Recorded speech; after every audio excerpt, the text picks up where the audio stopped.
Donc, nous voilà donc au règne de Charles VIII et d'Anne de Bretagne.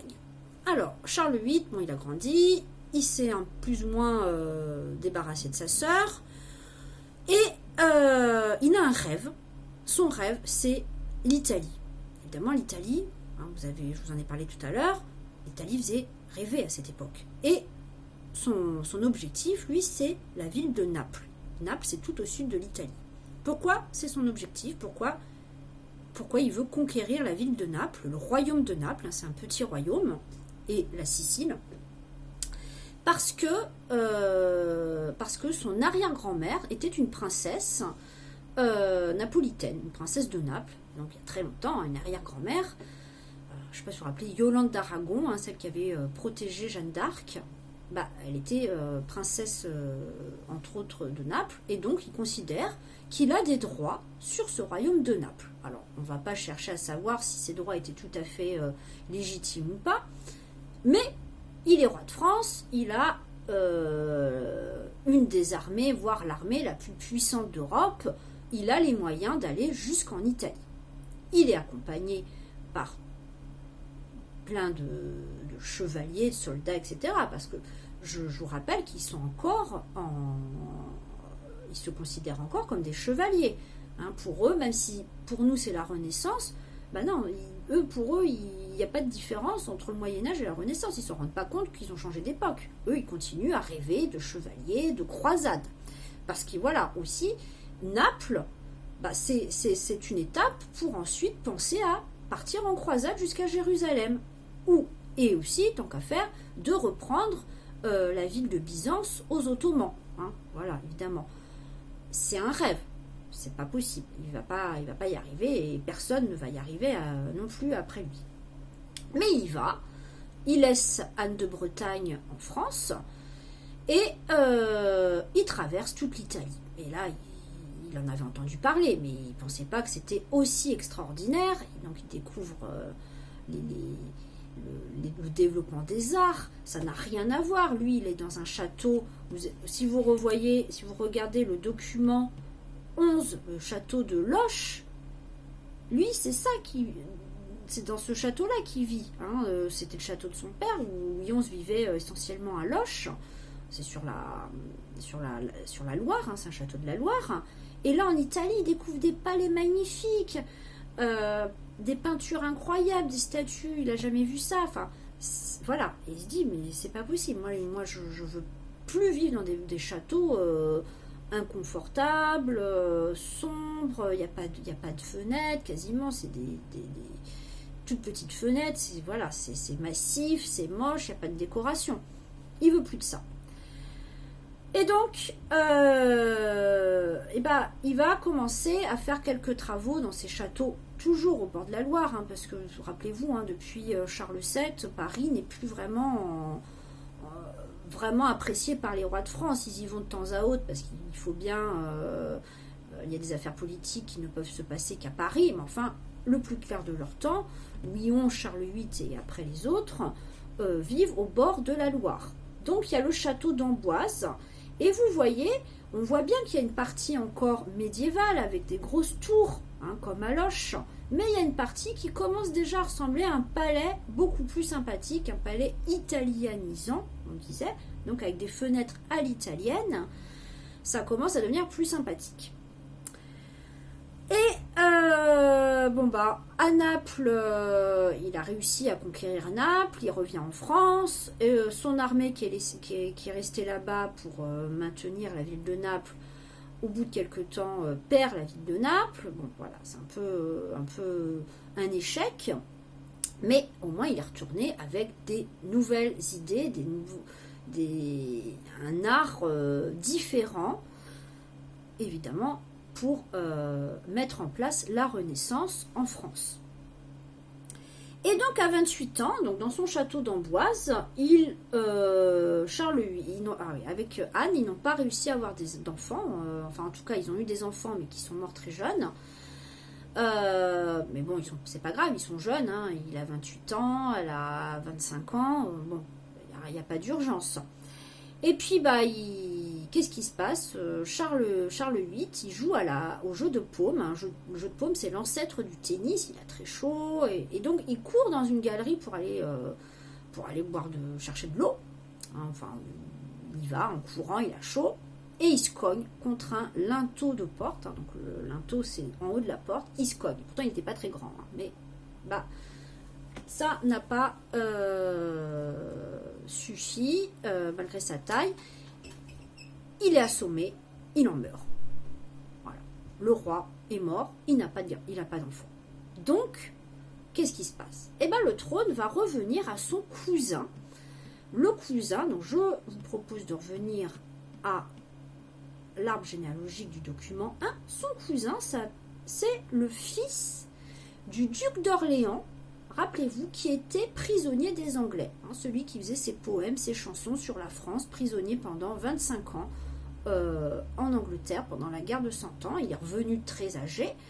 Il s'est remarié avec une princesse parce qu'évidemment sa première femme était morte entre-temps. Il s'est remarié et il a eu un fils, Louis, qui était donc le cousin de Charles VIII. Et un peu par accident, il devient roi. Il devient roi sous le nom de Louis XII. Et Louis XII, qu'est-ce qu'il va faire? Il va épouser Anne de Bretagne. Anne de Bretagne qui était veuve, parce qu'il faut absolument que la Bretagne reste française. Et pour cela, il faut que la duchesse de Bretagne soit l'épouse du roi de France. Comme ça, quand ils auront un fils, leur fils sera à la fois roi de France et duc de Bretagne. Et à partir de là, la Bretagne sera française. Bon. Mais Louis XII et Anne de Bretagne, leur union se passe bien, hein. Sauf, donc Louis XII, vous l'avez au document 16, on va le surnommer le père du peuple. Pas spécialement parce qu'il était très généreux avec le peuple, hein, mais c'est un titre qu'on lui a donné parce que, je vous expliquerai après. Voilà, donc avec Anne de Bretagne, malheureusement, ils n'auront que des filles, Claude et René. Ils n'auront pas de garçons, mais c'est pas grave. Alors, Louis XII, il continue le rêve de son prédécesseur, de son cousin. Il part lui aussi en Italie.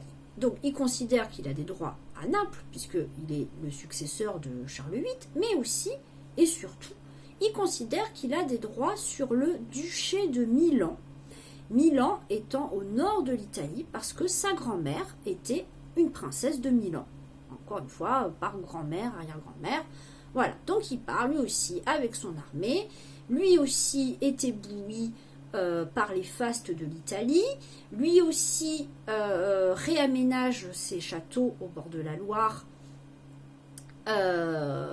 Et il veut absolument une cour brillante comme il en connaît en Italie. Et lui aussi, évidemment, connaît des échecs. Après quelques victoires en Italie, il connaît lui aussi des échecs. Alors, revenons donc à Anne de Bretagne et les filles donc de Louis XII et d'Anne de Bretagne, surtout Claude, hein, parce que René elle va se marier avec un petit prince d'Italie, on n'en reparlera pas.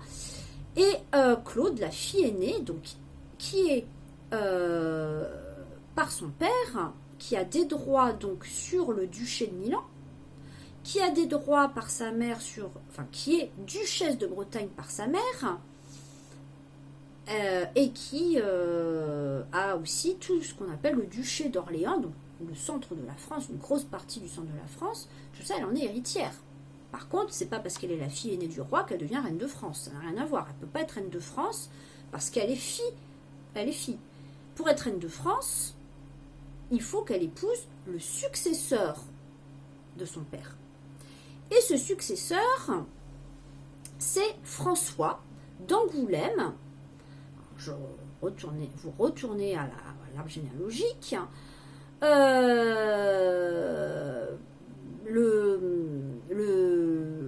duc d'Orléans, donc celui qui était prisonnier, il avait un frère, le duc d'Angoulême. Hein, tous les deux, c'était les fils de celui qui avait été assassiné dans la rue, hein, qui avait déclenché le conflit entre les Armagnacs et les Bourguignons.